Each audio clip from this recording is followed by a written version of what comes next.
Look, what I'm going to do is just talk a little bit about trends. I can't claim to be a RegTech expert, but a lot of what I see in insurance and risk generally, I think applies across InsurTech and many of the other aligned disciplines. So this is a sort of overview of what's happened over the last 2 or 3 years. The first thing is, the first big trend is where's all the money being spent, and it's all being spent in retail. So I reckon 90% of the total investment in innovating around insurance is in personal lines, and it's AXA and Allianz and Aviva all leading the way. It's very little around commercial lines. It's coming. There's a sort of nice defensive mantra at Lloyd's that says commercial risk is far too complicated for it ever to be disruptable, and don't worry, we'll carry on doing PDFs for the rest of our lives. I think that's very, I think that madness lies there. And it is coming, you can see it's coming, but it just takes a little bit longer, and a lot of the people who are in those businesses are working on things which are groundbreaking, but they're not here yet. Where in personal lines? All engagement, so making it easier to buy, and in analytics, so making it easier to understand the customer and understand the risk. That's where all the money has gone to do. And you've got to bear in mind that the whole InsurTech thing is probably 3 years old. So we founded InsurTech London when we saw the need in April 2015. So the whole of the first year was talking about things. So we're talking about blockchain, talking about AI, talking about drones, there weren't solutions, they were sort of technologies that everybody understood could be used for a purpose. Much of 2017 is about POCs, so people have taken those technologies and they've put money in, and they've been given 50 grand by the enlightened, and they are building something. And I have this sort of belief that 2018 will be the first time we really start to see things, we start to see those technologies developed out with a very specific insurance purpose, and people will start to go, hey, that's really cool. It's a great herding market, this. No one will move until they see somebody else actually with something really cool, and once they see that Hiscox have got it, that everybody wants it, there's a sort of herding bit that goes with that. I'm amazed by how little there is on the risk front. I mean, I'll give you quickly what I think the reasons for that are, but what Matt's doing is to be greatly applauded. There you are, Matt. I can be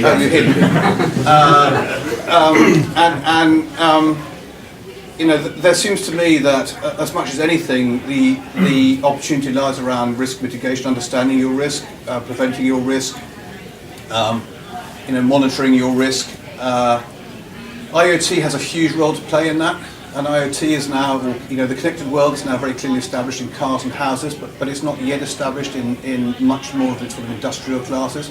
Again, it's coming, you can see people are doing it, but the benefits case has not yet been made, and there's certainly no direct relationship between the information and the price and the dynamism that you could get with that. That's still at least 2 years away. The one thing that's happening really fast and that has surprised everybody is the collapse of the value chain.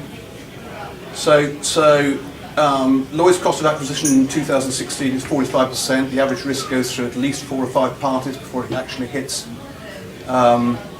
Lloyd's, you can't run a business where 45% of the premium is being paid away to third parties before you actually apply it to your risk premium. So the reinsurers were the first to go this, particularly Munich Re, and they basically said, look, that's rubbish. I can support a guy with an app, and I can put some money into an MGA, and I can insure drones with an app, an MGA, and my reinsurance capital, and I don't need anybody else.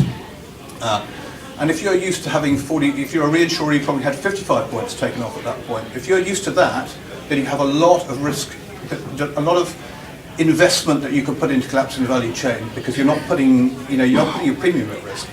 And I thought they'd be pretty secretive about it. I thought they would worry about cannibalising their business with Aviva or us, or I think they're not in the least bit worried about it. They understand completely that the reinsurance market is changing. They know that they're under threat from alternative sources of capital, and they're prepared to go for it. If you ask Munich Re whether this is a sort of subliminal strategy, to say no, we're perfectly open about it. It's going to happen, and it's actually happening on the direct classes. But I'll come back to that in a second. Money. none of this happens without money, and I think one of the really interesting things is, which is really holding back the industry, is the lack of availability of early stage money. We were just having a quick conversation here about the difference between the US and the UK.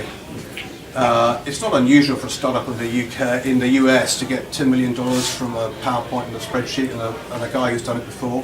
That's just unheard of here. It's just not doable. There are a couple of InsurTech funds, 2016-17, but they spent their money straight away. They've not been replaced. There's some interesting things going on around angel investors. Risk have just raised, with a W, raised 500,000 using seeders. Others are having a go. That reflects the fact that it's incredibly difficult to get that first $500,000.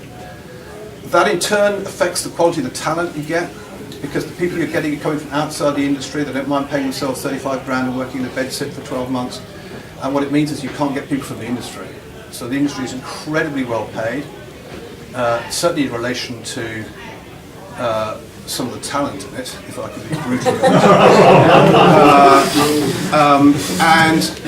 As a result of that, if you think of what's happening in your world, it's predominantly people who are doing risk management and things associated with risk are probably the analog generation. They're pretty well paid.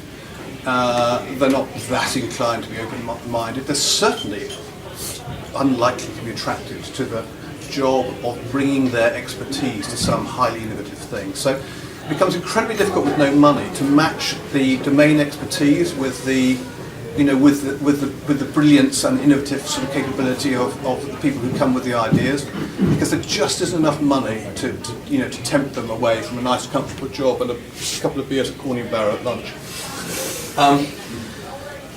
The last thing, which I mean, if you want to wind me up later, come back to this point. Already, those who are doing what I call investment, sort of innovation tourism, which means they were coming to look out of some mild sense of curiosity, will close their innovation budgets. They will close all innovation for 2018. So they're already doing it. They may have had 2 or 3 people, they were sort of open to ideas. There will be a huge division now between those who are doing it seriously and those who were playing. So the big boys, with big budgets, probably with a bit of Japanese backing, will go on and spend the money, and I think there'll be, for the innovation guys amongst you, you need to pick your partners very carefully now, because there are people who are going to do this seriously and there are people who are just playing, and those who are playing are here today and gone tomorrow. Everyone's going to make such big losses 2017 because of the hurricanes. Honestly, in a mentality where you think that innovation is a kind of hype, it's a sort of here today, gone tomorrow, you don't understand it is life as we know it.